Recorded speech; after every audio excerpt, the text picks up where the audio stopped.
మన భారతీయుడు రోహ్తాస్ గిలేరి. హర్యానాకు చెందిన ఇతను పర్వతారోహణ రంగంలో అద్భుతమైన ప్రపంచ రికార్డును సృష్టించి వార్తల్లో నిలిచారు.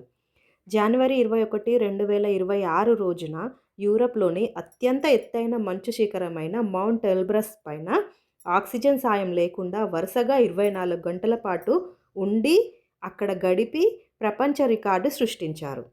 ఆల్మోస్ట్ 50 డిగ్రీల టెంపరేచర్ ఉన్న చలిలో గంటకు 50-60 కిలోమీటర్ల వేగంతో వీస్తున్న గాలుల మధ్య ఆయన ఈ సాహసం చేశారు.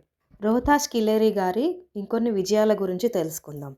ఆఫ్రికాలోని అత్యంత ఎత్తైన శిఖరమైన కిలిమంజారో పైన కూడా ఆయన 2021లో 24 గంటల పాటు ఉండి రికార్డు సృష్టించారు.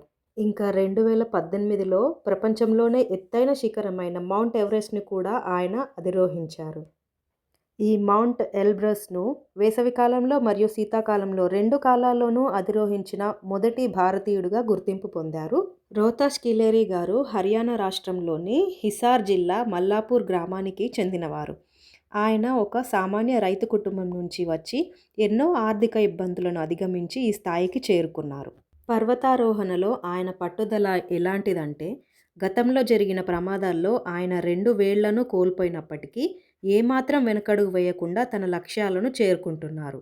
ఆయన సాహసాలకు గుర్తింపుగా Tenzing Norgay national adventure award 2021కి కూడా సిఫార్సు చేయబడ్డారు. రోహ్తాస్ గిలేరి గారు తన విజయాలను దేశ గౌరవానికి అంకితమిస్తూ యువతకు స్ఫూర్తిగా నిలుస్తున్నారు.